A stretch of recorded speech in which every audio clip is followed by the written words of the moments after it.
In the next verse, Gabriel speaks and says, "Son of man," he said to me, "understand that the vision concerns the time of the end." Furthermore, Gabriel actually appears before Daniel in chapter 9 verse 21, where Daniel explains, "Gabriel, the man I had seen in the earlier vision, came to me in swift flight about the time of the evening sacrifice."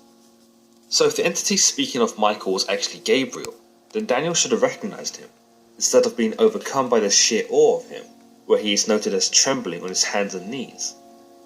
Unless, of course, as some have suggested, Gabriel has only shown himself to Daniel in a lesser form, and when he appears to him again in chapter 10, he comes as his true self, hence why Daniel only chooses now to describe the entity's appearance.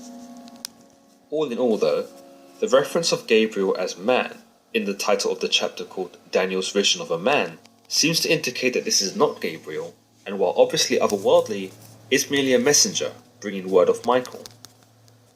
By the end of their encounter in 10:20 through 21, the entity further confirms his allegiance with Michael by saying, "Do you know why I have come to you?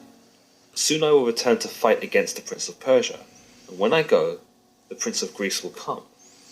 But first I will tell you what is written in the Book of Truth. No one supports me against them, except Michael, your prince." By calling Michael Daniel's prince, it highlights his importance and gives us something of an inkling that Michael harnesses some sort of higher power, and that he should be respected and revered by Daniel, and therefore Daniel's people. However, beyond this, we can't do much more than speculate. The prophecy is finally concluded in chapter 12, and Michael is brought up one last time, his final mention in the entirety of the Old Testament, where the entity explains, "Michael, the great prince who protects your people, will arise. There will be a time of distress, such as has not happened from the beginning of nations, until